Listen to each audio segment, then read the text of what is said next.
नमस्कार दोस्तों, agri science point के ऑनलाइन प्लेटफॉर्म पे आपका एक बार फिर से स्वागत है। मित्रों, आज हम बात करेंगे रिप्रोडक्शन इन फ्लावरिंग प्लांट, पुष्पीय पौधों में लैंगिक जनन या आवृत बीजी पादपों में लैंगिक जनन। तीनों का एक ही मतलब होता है। तो आज के जो टॉपिक का हमारा नाम है वो है रिप्रोडक्शन इन फ्लावरिंग प्लांट या पुष्पीय पादपों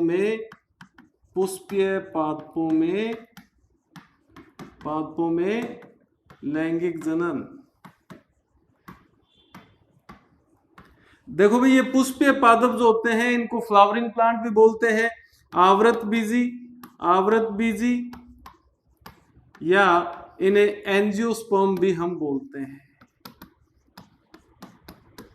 और एंजियोस्पर्म का मतलब है जिनके बीज पर क्या पाया जाता हो? फल पाया जाता हो। जिनके बीज पर क्या पाया जाता हो भाई? फल पाया जाता हो, वो क्या कहलाते हैं? आवृत बीजी, एंजियोस्पर्म या पुष्पीय पादप कहलाते हैं। तो रिप्रोडक्शन इन फ्लावरिंग प्लांट्स में हम शुरू करते हैं। और आपको पता है ये लैंगिक जनन की बात कर रहा है, सेक्सुअल रिप्रोडक्शन की बात कर रहा है। किसकी बात कर रहा है? Sexual reproduction. यानी सेक्सुअल रिप्रोडक्शन की बात कर रहा है, तो फिर हमें एक बार बात करनी पड़ेगी निषेचन की। तो लैंगिक जनन को हमेशा ही 3 भागों में बांट कर पढ़ना चाहिए भी। लैंगिक जनन को कितने भागों में बांटना चाहिए? 3 इवेंट्स में हम पढ़ते हैं सेक्सुअल रिप्रोडक्शन को। और वो 3 इवेंट्स कौन से भी? सेक्सुअल रिप्रोडक्शन के 3 इवेंट्स, एक तो निषेचन से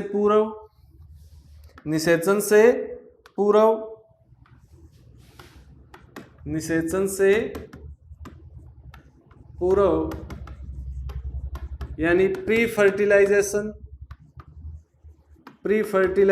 इवेंट। दूसरा आ गया फर्टिलाइजेशन।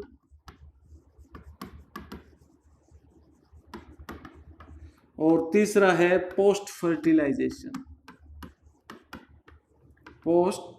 फर्टिलाइजेशन यानी निषेचन और निषेचन के बाद।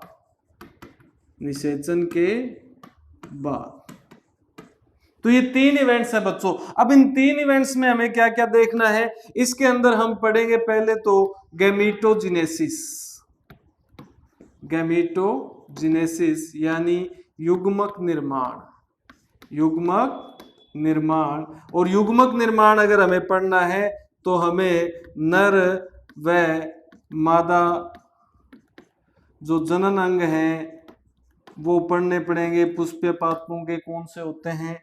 और दूसरा जो इवेंट्स है बच्चों वो है युग्मक स्थानांतरण यानी गैमीट ट्रांसफर। और इसके अंदर हम पढ़ते हैं परागण। क्या पढ़ते हैं भी? परागण या पोलिनेशन। तो यहां से भी हमारे क्वेश्चन आ सकते हैं। नर व मादा जनन अंग है, इनको पढ़ेंगे तो भी हमारे क्वेश्चन आएंगे। और इनके अंदर हमें गैमीटोजेनेसिस देखना है, इससे भी हमारे क्वेश्चन आ सकते हैं। और आपको पता है निषेचन जो है, निषेचन के अंदर हम पढ़ेंगे कैरियोगेमी और साइटोगेमी। कैरियोगेमी क्या है भी? केंद्रक संलयन और कोशिका द्रव्य संलयन। किसका संलयन भी? कोशिका द्रव्य का। और निषेचन के बाद क्या बनेगा बच्चों? निषेचन के बाद बनेगा युग्मनज यानी जाइगोट। और फिर भ्रूणोद्भव यानी एम्ब्रियोजेनेसिस, बीज किस प्रकार बनेंगे, ठीक है, भ्रूण का विकास कैसे होगा, ये सारी बातें पढ़ेंगे। तो ये 3 इवेंट्स है। इस तीनों इवेंट्स को करते ही हमारा जो रिप्रोडक्शन इन फ्लावरिंग प्लांट है वो कंप्लीट हो जाएगा। तो पहले निषेचन से पूर्व की घटनाएं हमें पढ़नी है, फिर निषेचन को देखना है, और फिर निषेचन के बाद क्या होगा, और ये निषेचन से पूर्व की घटनाएं हैं, ये बड़ी महत्वपूर्ण है। इसमें हम नर व मादा जनन अंगों के बारे में पढ़ेंगे और साथ में उनमें युग्मक कैसे बनते हैं, जैसे पुष्पीय पादपों में परागकण बनेंगे, पोलन ग्रेन बनेंगे और अंडाणु कोशिका बनेगी। तो इन सबको हमें स्टडी करना है, इसलिए हमें नर व मादा जनन अंगों को अच्छे तरीके से अध्ययन करना पड़ेगा। और इसके अंदर एक बड़ा महत्वपूर्ण इवेंट ये है पोलिनेशन, परागण। तो यहां से भी बड़े क्वेश्चन आने की संभावनाएं हैं, तो एग्जाम की दृष्टि से बच्चों बड़ा ही महत्वपूर्ण है ये। तो स्टार्ट करते हैं। सबसे पहले तो जनन अंगों की बात करेंगे भाई हम, तो शुरू करते हैं हम। जो पुष्पीय पादप है ना, पुष्पीय पादप, इनके जो जनन अंग है, जनन अंग जो होते हैं ये पुष्प में होते हैं भी, पुष्प में होते हैं। जो रिप्रोडक्टिव ऑर्गन्स हैं, रिप्रोडक्टिव ऑर्गन जो है वो किस में होंगे भी, फ्लावर में होंगे। किस में होंगे, फ्लावर में। तो हमें पुष्प की संरचना को देखना है। तो भाई पुष्प जो है इस प्रकार की एक संरचना है।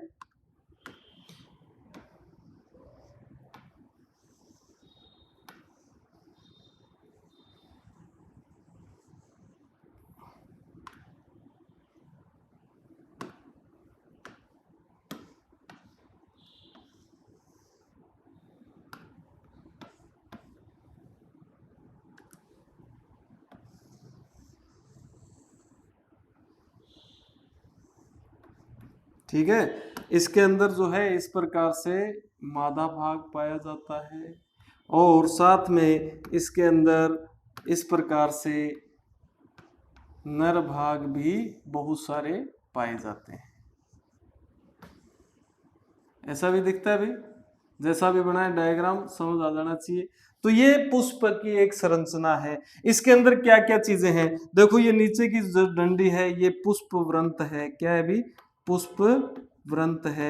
ये जो भाग है बच्चों जिसपे ये पुष्प टिका है, ये पुष्पासन कहते हैं इसको, हिंदी में पुष्पासन, या इसको हम कहते हैं थैलेमस। क्या कहते हैं, थैलेमस। ये इसका बाह्य दलपुंज है, बाह्य दलपुंज है। और ये जो है ये कहलाते हैं भी सेपल। ये क्या कहलाते हैं, सेपल, बाह्य दल। ये जो पंखुड़ियां हैं, ये पंखुड़ियां हैं, पंखुड़ियां, इनको कहते हैं पेटल्स।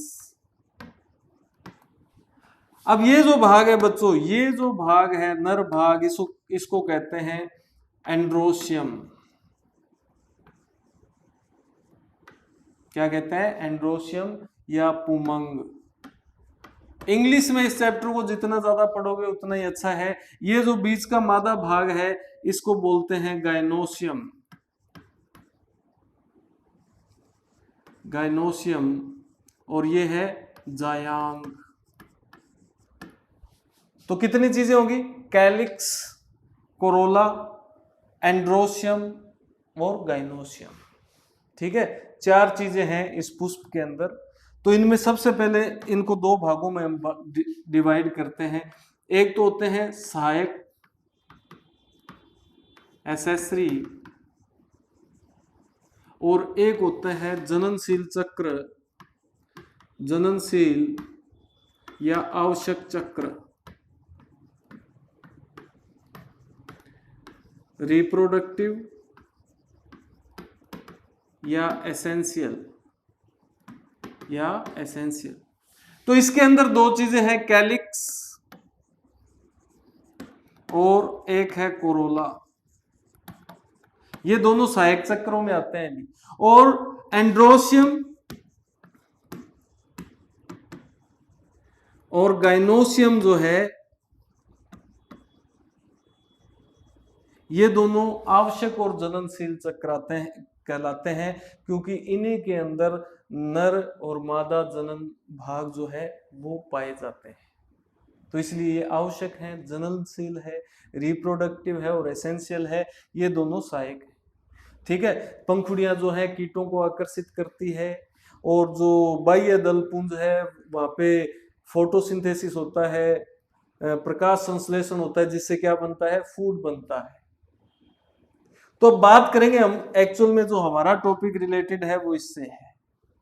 तो सबसे पहले हम बात करेंगे नर जनन भाग की। नर जनन भाग यानी इसको बोलते हैं हम पुमंग। क्या बोलते हैं भी, पुमंग। एंड्रोसियम। एंड्रोसियम के बच्चों एक इकाई या जो सिंगल यूनिट है, सिंगल यूनिट जो है वो कहलाती है पुंकेसर। क्या कहलाती है, पुंकेसर, या इसको बोलते हैं स्टेमन। क्या बोलते हैं, स्टेमन।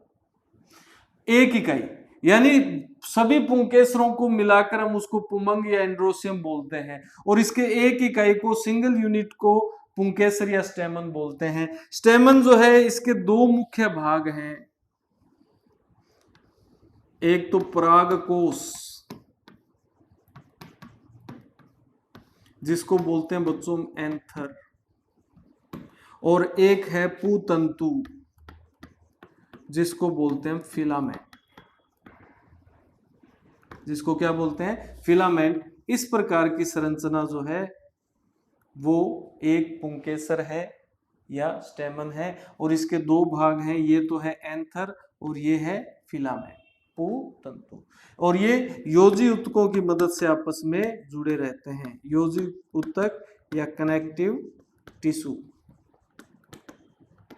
Connective tissue. ठीक है भाई। और आगे बात करें मादा भाग की। मादा भाग की इसको बोलते हैं भी क्या, जायांग, जायांग या गाइनोसियम। और इसकी एक इकाई को सिंगल यूनिट को बच्चों हम क्या बोलते हैं, स्त्री केसर। क्या बोलते हैं, स्त्री केसर या कार्पल, या इसको पिस्टिल भी हम बोल सकते हैं। इसके बच्चों तीन भाग हैं, एक तो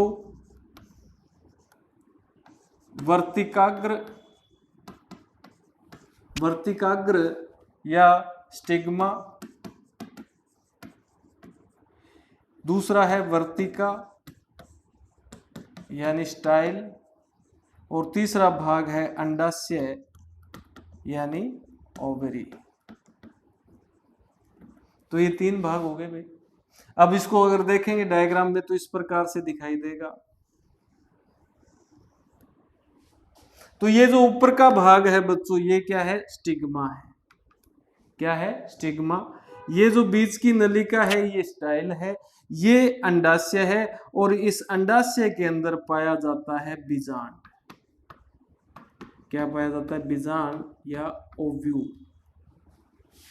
तो ये भी एक कार्पल की स्ट्रक्चर है, और ये सारे कार्पल्स मिलकर जो हम उसको नाम देते हैं वो जायांग कहलाता है या गाइनोसियम कहलाता है। ठीक है। अब बात करते हैं हम किसकी भाई, परागकोश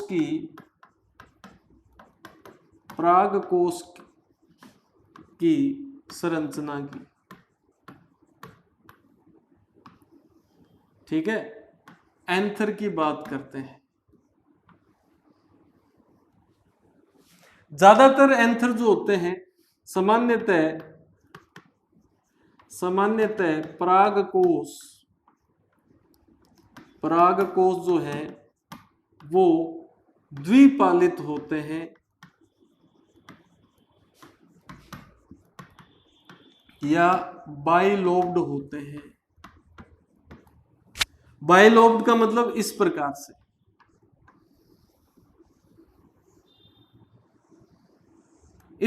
से, दो लोब इसमें पाए जाते हैं। और ये परागकोश जो है इसकी 4 परतें होती हैं बच्चों। परतें यानी लेयर्स। कौन कौन सी, एपिडर्मिस, एंडोथीसियम,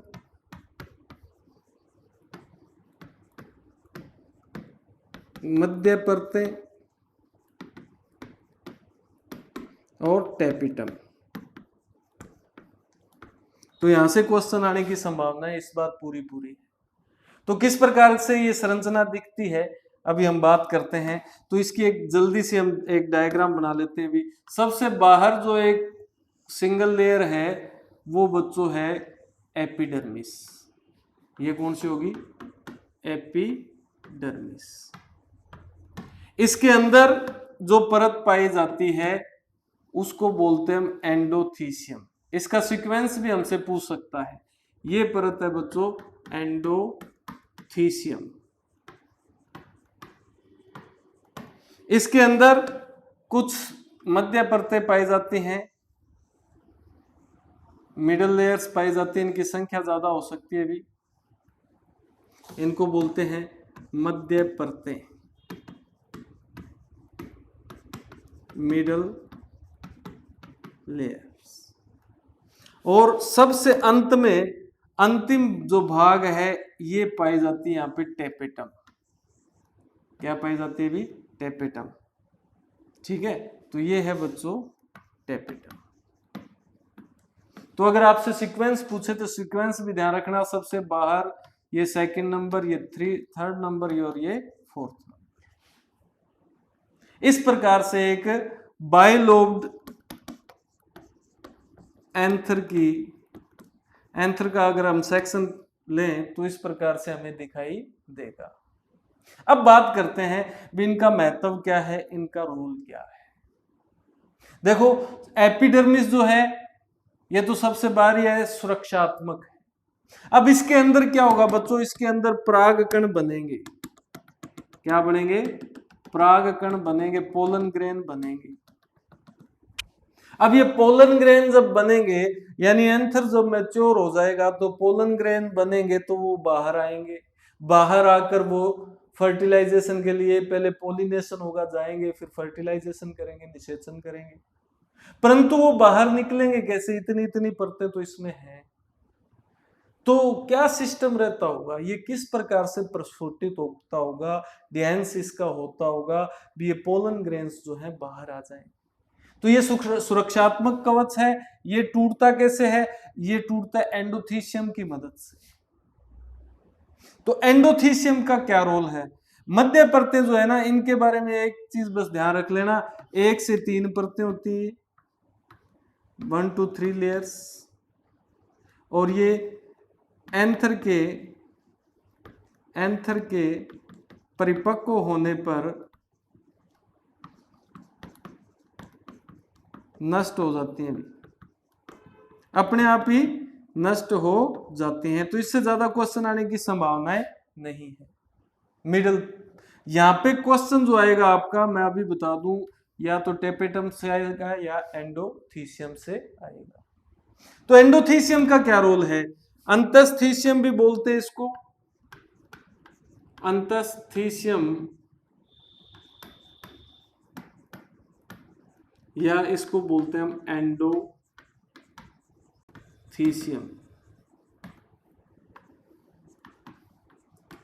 तो ये एक तो ये भाई प्रस्फुटन में सहयोग करती है। क्या करती है? प्रस्फुटन में सहयोग करती है। कैसे करती है बच्चों? इसकी विशेषता क्या है? इसमें अल्फा सेल्यूलोज, ध्यान रख लेना भाई, का जमाव पाया जाता है।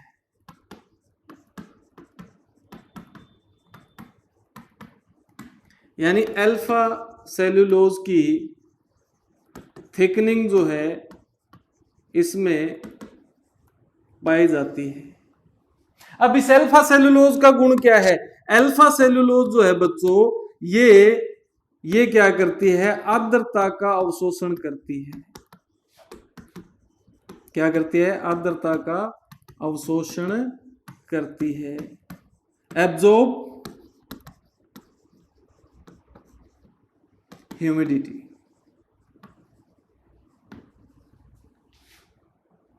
अब देखो क्या है इसके अंदर जो अल्फा सेलुलोज की थिकनिंग है ना, जैसे ये परत है, तो यहां पे क्या होगा? इस प्रकार से अल्फा सेलुलोज पाई जाएगी। कहीं कहीं होगी, कहीं नहीं होगी। तो ये अल्फा सेलुलोज है, और अल्फा सेलुलोज ये कहीं कहीं पाई जा रही है, इसलिए इनको बोलते हैं फाइब्रस बैंड। क्या बोलते हैं भाई? Fibrous band.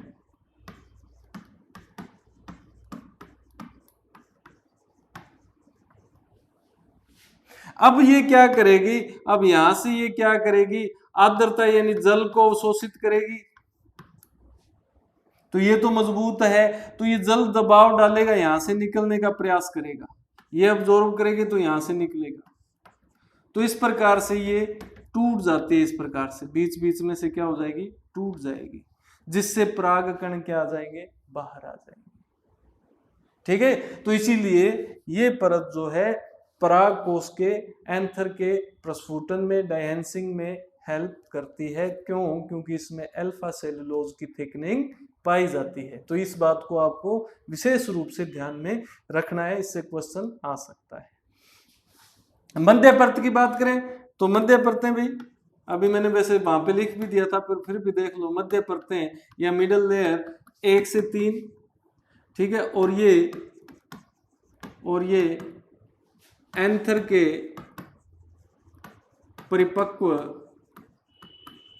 परिपक्व यानी मैच्योर, एंथर के परिपक्व होने पर नष्ट या डीजनरेट हो जाती है, नष्ट हो जाती है। सबसे आंतरिक परत जो है बच्चों, वो है कौन सी भाई? आंतरिक परत जो है वो है टेपेटम।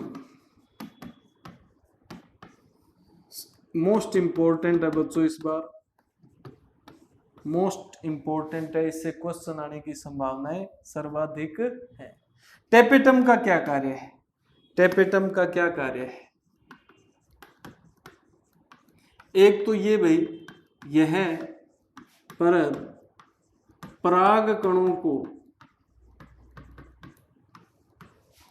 पोषण प्रदान करती है।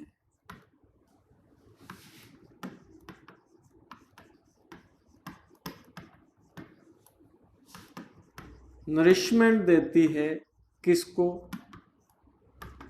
माइक्रोस्पोर्स को। माइक्रोस्पोर मदर सेल भी बोल सकते हैं, जिससे कि पोलन ग्रेन बनेंगे, जिससे कि क्या बनेंगे? पोलन ग्रेन्स बनेंगे। तो पोलन ग्रेन्स को या माइक्रोस्पोर मदर सेल्स को या माइक्रोस्पोर्स को न्यूट्रिशन कौन प्रोवाइड करती है? टेपेटम। ये इसकी खास बात है, और ये बात इंपॉर्टेंट भी। और साथ में ये क्या करती है भी? ये प्रोयूबिस बॉडीज या प्रोयूबिस काय बनाती है, जिसमें स्पोरोपोलेनिन ये भी इंपॉर्टेंट चीज है भी। स्पोरोपोलेनिन होता है, जो पराग कण की बाह्य परत बनाता है।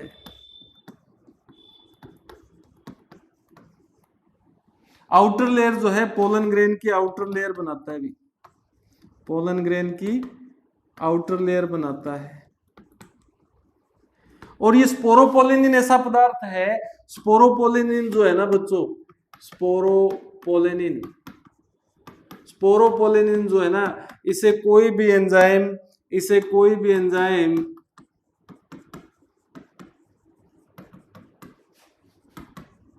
डाइजेस्ट नहीं कर सकता है अभी।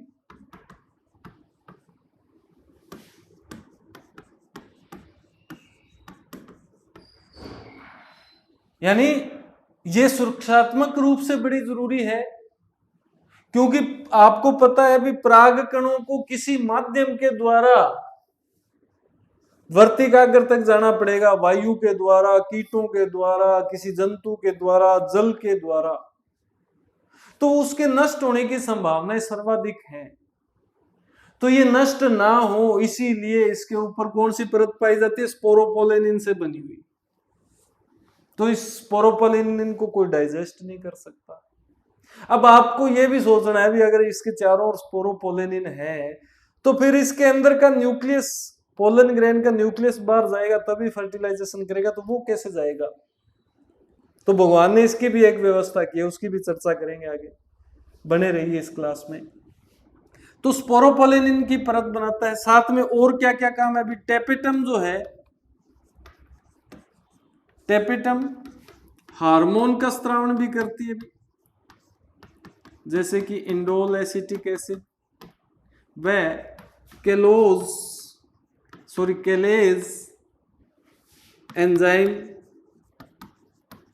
भी स्त्रावित करती है।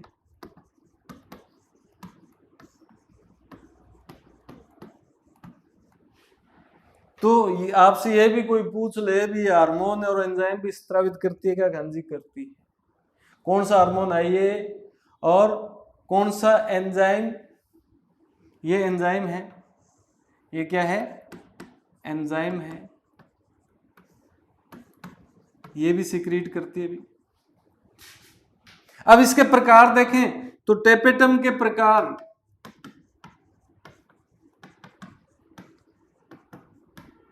एक तो अमीबीय या स्त्रावी, एमीबॉइड या सिक्रीटिव, दो प्रकार की होती है। सीधी सी बात है, अमीबॉइड जो है फटकर पोषण देती है, रप्चर हो जाती है भी इस प्रकार से, फट जाएगी पोषण दे देगी। और ये स्त्रावी जो है स्त्रावण करके, यानी सिक्रीशन, स्त्रावण करके पोषण देती है। और अल्टीमेटली क्या होगा, यह भी अंत में क्या हो जाएगी? नष्ट हो जाएगी।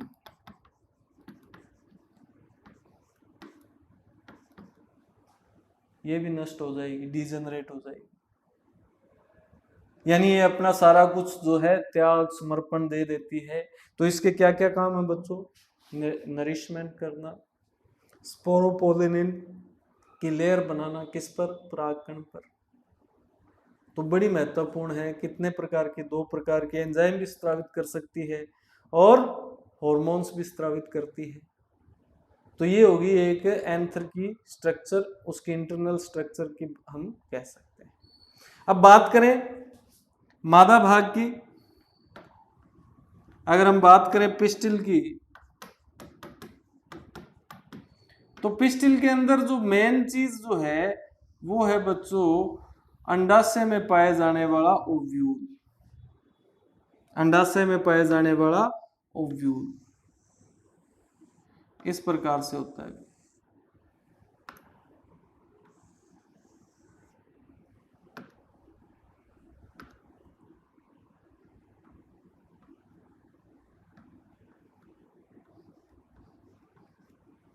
इस प्रकार से ओव्यूल होता है। हमें एक्चुअल में इसी की संरचना को पढ़ना है।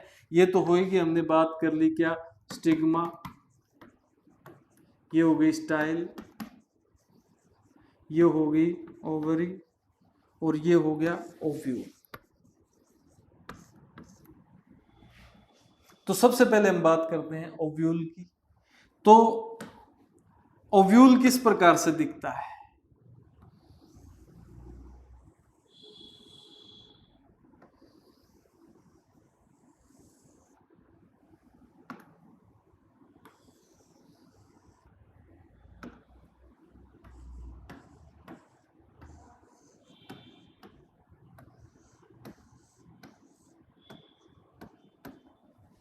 तो इस प्रकार की एक संरचना है। इसके अंदर बच्चों जो है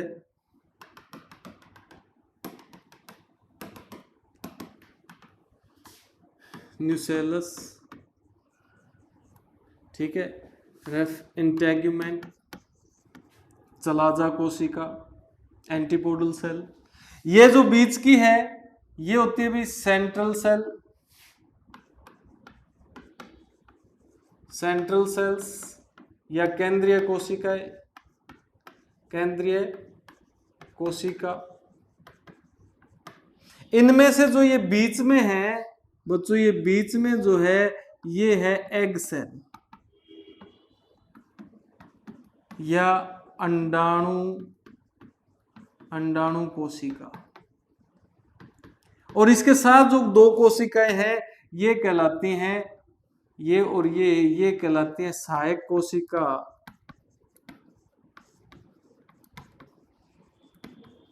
या सिनर्जिड सेल, सिनर्जिड सेल्स। तो ये एक एनाट्रोपस ओव्यूल है, एनाट्रोपस जो सबसे ज्यादा पाया जाता है, एनाट्रोपस ओव्यूल, ठीक है, सर्वाधिक पाए जाने, मुख्यतः या सर्वाधिक पाए जाने वाला।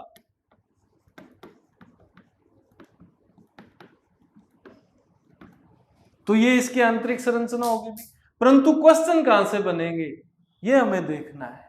अभी तो हमने स्ट्रक्चर्स पढ़ी है, इसकी स्ट्रक्चर से कोई ज्यादा विशेष क्वेश्चन नहीं आएंगे। इसकी स्ट्रक्चर से अगर क्वेश्चन आएंगे तो वो निषेचन के बाद ये सारी चीजें किस किस में बदलेंगी, ये सेंट्रल सेल किस में बदलेगी, ये सारी इंटेगुमेंट किस में बदलेंगे, न्यूसेलस किस में बदलेगी, ये क्वेश्चन बनते हैं। तो ये चीजें देखेंगे हम किस में, निषेचन के बाद वाले इवेंट्स में। अभी हमें क्या करना है, अभी हमने देखना है बच्चों, अगला जो पोर्शन है वो है गैमीटोजेनेसिस।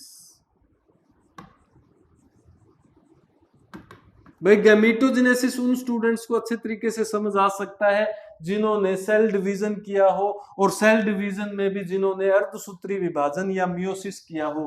गैमीटोजेनेसिस मतलब युग्मक, युग्मक निर्माण। तो सबसे पहले हम बात करते हैं माइक्रोस्पोरोजेनेसिस।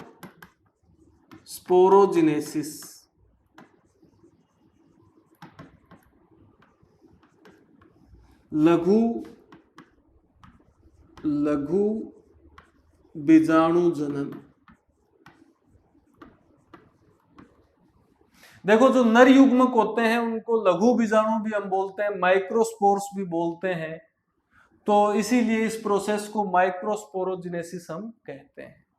इसका स्टार्टिंग कहां से होती है, जैसे नर के अंदर स्पर्मेटोगोनिया होता है वैसे इसके अंदर जो होती है माइक्रोस्पोर मदर सेल होती है, माइक्रोस्पोर मदर सेल, लघु बीजाणु, लघु बीजाणु मात्र कोशिका। अब इसमें क्या होगा, मियोसिस होगा, मियोसिस फर्स्ट होगा भाई, यानी अर्धसूत्री फर्स्ट, अर्धसूत्री फर्स्ट जो होगा तो कितनी कोशिकाएं बनेंगी, 2, और ये n नंबर होंगी, ये होगी जो 2n नंबर होगी भाई, द्विगुणित डिप्लॉइड। और ये जो सेल्स होंगी ये हैप्लॉइड कहलाएंगे, परंतु अभी इनमें डीएनए आधा नहीं हुआ, इसीलिए ये फर्दर डिवीजन करती हैं और कितनी सेल्स बनती हैं, 4। परंतु इनिशियल स्टेज में ये चारों आपस में जुड़ी रहती हैं।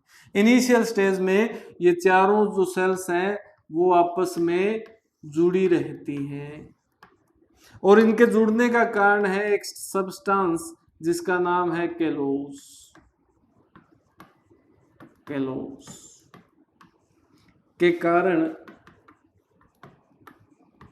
प्रारंभिक अवस्था में, प्रारंभिक अवस्था में ये आपस में जुड़ी रहती हैं, आपस में जुड़ी रहती हैं, और बाद में केलेज, ध्यान देना, जिसका टेपेटम ने सिक्रीशन किया, केलेज नामक एंजाइम केलोज को डिग्रेड कर देता है, भी अपघटित कर देता है, या डाइजेस्ट मैं कह सकता हूं, डाइजेस्ट कर देता है, अपघटित कर इन्हें पृथक कर देता है, सेपरेट कर देता है।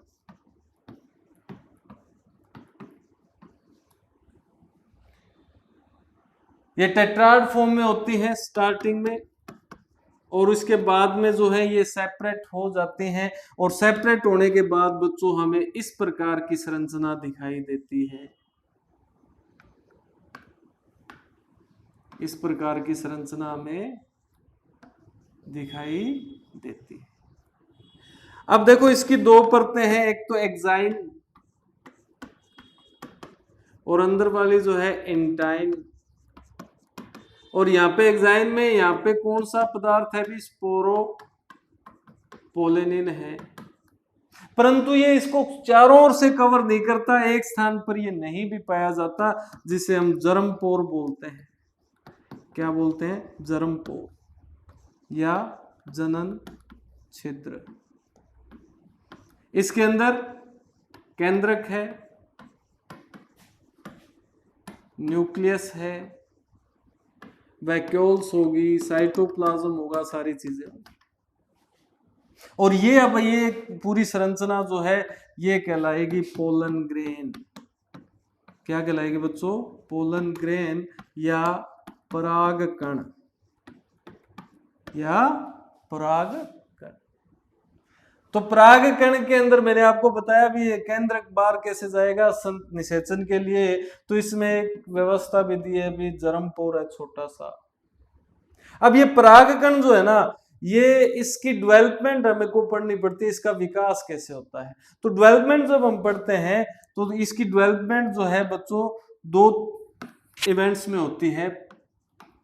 परागकण का विकास,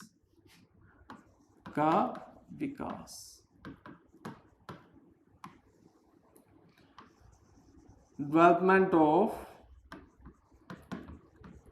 pollen grain, pollen grain.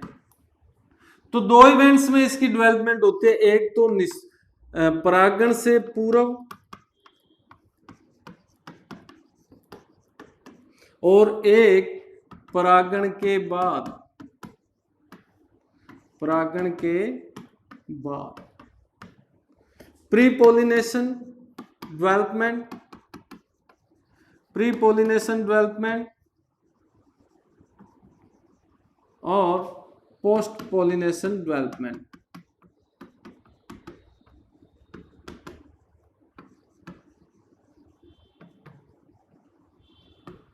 Pre pollination and post pollination.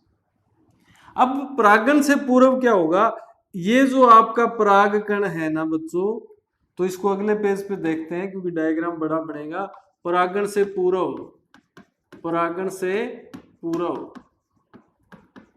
Pre pollination event जो है, इसमें क्या होगा, ये जो आपका परागकण है इसमें एक समसूत्री विभाजन होगा, समसूत्री यानी माइटोसिस, अंदर ही अंदर, अंदर ही अंदर होगा, क्योंकि स्पोरोपोलिन के कारण ये बाहर तो हो नहीं सकता।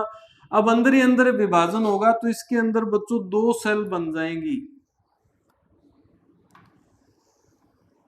एक तो ये पूरी कोशिका और एक ये छोटी कोशिका। ये पूरी कोशिका का केंद्रक हो गया, इसका साइटोप्लाज्म हो गया, और इसके अंदर ये एक छोटी सेल बन गई। ये जो पूरी कोशिका ये कहलाती है कायिक कोशिका, कायिक कोशिका या वेजिटेटिव सेल, वेजिटेटिव सेल। एक समसूत्री होने के बाद दो ही कोशिकाएं बनेंगी, एक तो ये कायिक कोशिका या वेजिटेटिव सेल, और ये जनरेटिव सेल भी बोलते हैं इसको, जनरेटिव सेल या जनन कोशिका।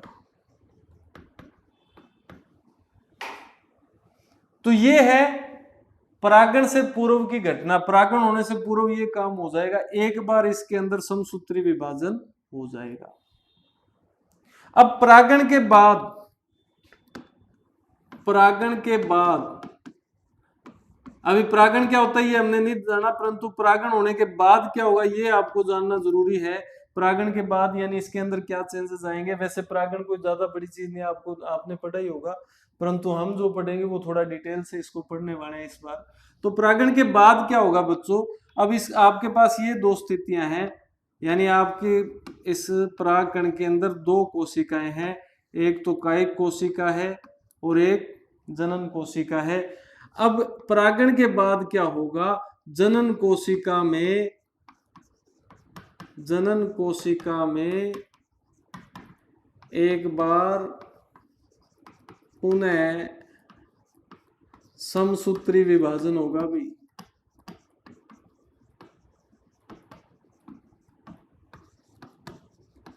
माइटोसिस होगा, परंतु किसमें, अरे किसमें, जनरेटिव सेल में, जनरेटिव सेल में। अब जनरेटिव सेल में तो ये स्थिति आ गई, जनरेटिव सेल के अंदर बच्चों दो केंद्रक बन गए। कितने केंद्रक बन गए, दो, और ये दोनों न्यूक्लियस निषेचन करेंगे। और ये कायिक कोशिका क्या करेगी, कायिक कोशिका क्या करेगी, वेजिटेटिव सेल जो है कायिक कोशिका पराग नलिका का निर्माण करती है बच्चों, पराग नलिका का निर्माण करती है। पोलन ट्यूब बनाती है भी। किस प्रकार से, ये जो केंद्रक है ये बाहर आएगा और एक पोलन ट्यूब बनाएगा इस प्रकार से। तो ये पोलन ट्यूब बन रही है, और पोलन ट्यूब कौन बनाएगा, ये ये वेजिटेटिव सेल का न्यूक्लियस बनाएगा। इसका काम सिर्फ पोलन ट्यूब बनाना है। और ये दोनों भाई साहब निषेचन करेंगे, फर्टिलाइजेशन करेंगे। अगर कभी आपने पढ़ा होगा एंजियोस्पर्म प्लांट्स में डबल फर्टिलाइजेशन पाया जाता है, दोहरा निषेचन पाया जाता है, तो वो इसी कारण है क्योंकि यहाँ पे कितने जनरेटिव न्यूक्लियस बन गए, दो, और ये दोनों ही फर्टिलाइज होंगे। तो इस चैप्टर में बड़ा इंटरेस्ट आने वाला है अगर आप इसको ध्यान से समझेंगे। तो बच्चे कई बार इनमें फंस जाते हैं, बड़ा इजी सा काम है, इनको तरीके से पढ़े, तो अलग अलग जगह पढ़ेंगे फिर समझ नहीं आएगा। इसी प्रकार अब जो है हम बात करेंगे भ्रूण पोष का परिवर्धन, डेवलपमेंट ऑफ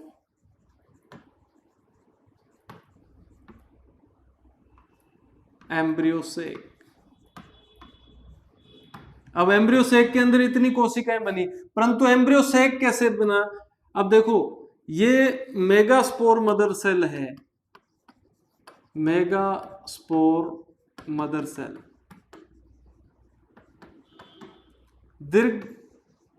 दीर्घ बीजाणु मात्र कोशिका।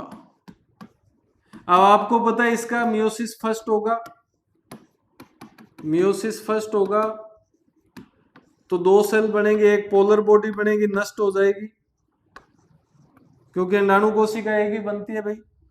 फिर इसका मियोसिस सेकंड होगा,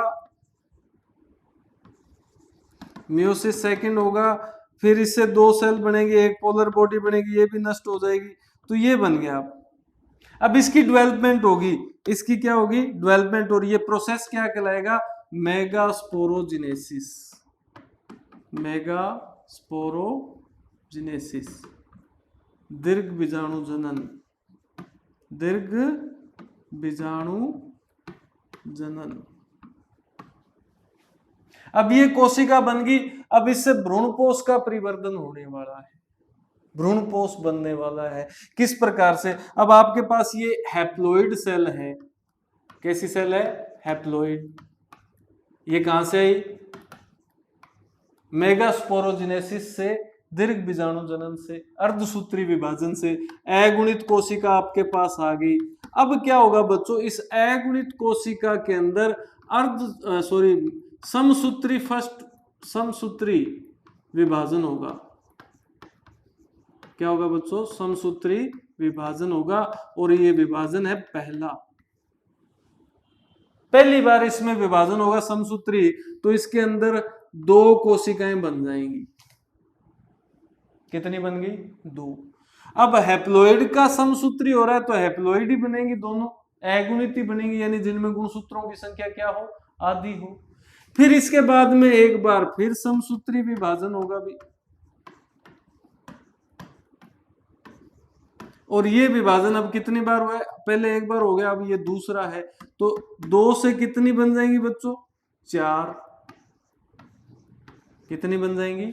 4। अब इसके बाद में एक बार फिर समसूत्री विभाजन होगा।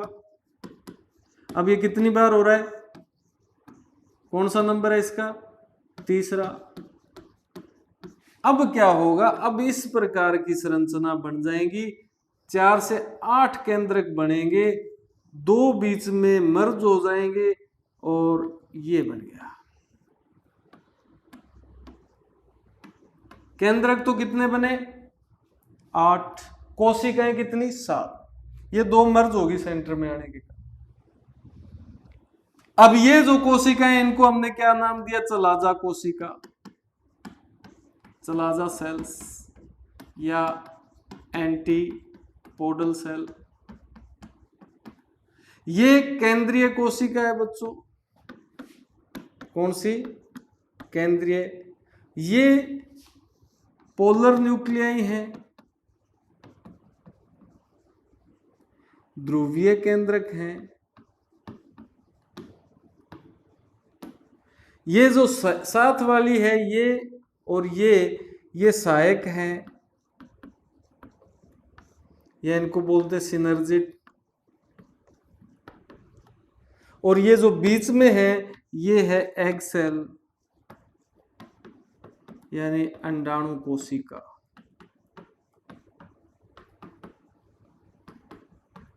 तो आपसे पूछ ले भी ये भ्रूणपोष का परिवर्धन में कितने समसूत्री विभाजन होंगे? 3। और ये सारी की सारी हैप्लॉइड हैं बच्चों। अगर मान लो किसी में मान लो 14 गुणसूत्र थे या 10 गुणसूत्र थे, अब उस 10 गुणसूत्र से ये डिप्लॉइड है, मान लो 2n है, तो इसमें कितने रह गए? 5। अब इसका समसूत्री विभाजन हुआ तो इनमें कितने? 5-5। इनमें कितने? 5-5। और इनमें सब में कितने? 5-5 गुणसूत्र होंगे भी। आपसे कैलकुलेशन पूछ ले भी, एक 10 गुणसूत्र वाली कोशिका है, उसके भ्रूणपोष में कितने गुणसूत्र होंगे? एक द्विगुणित कोशिका जिसमें गुणसूत्रों की संख्या कितनी है? 10 है, और उससे अगर भ्रूणपोष बनेगा तो उसमें कितने होंगे? तो 10 से पहले तो 5 रह जाएंगे, अर्धसूत्री विभाजन के कारण गुणसूत्रों की संख्या आती रहेगी, और 5 से ये भी 8 केंद्रक हैं, तो 5, 5, 10, 15, 20, 25, 5, 30, 35, 40। तो इस प्रकार का क्वेश्चन भी आ सकता है। तो देखो मित्रों, आज हमने जो पुष्प पादपों में लैंगिक जनन के जो है नर भाग और मादा भाग और गैमीटोजेनेसिस और इनके परिवर्धन की बात कर ली। अगली कोशिका में हम जो है युग्मक स्थानांतरण यानी पॉलिनेशन की बात करेंगे, परागण की बात करेंगे, उसकी परिस्थितियों की बात करेंगे। तो तब तक के लिए धन्यवाद, नमस्कार।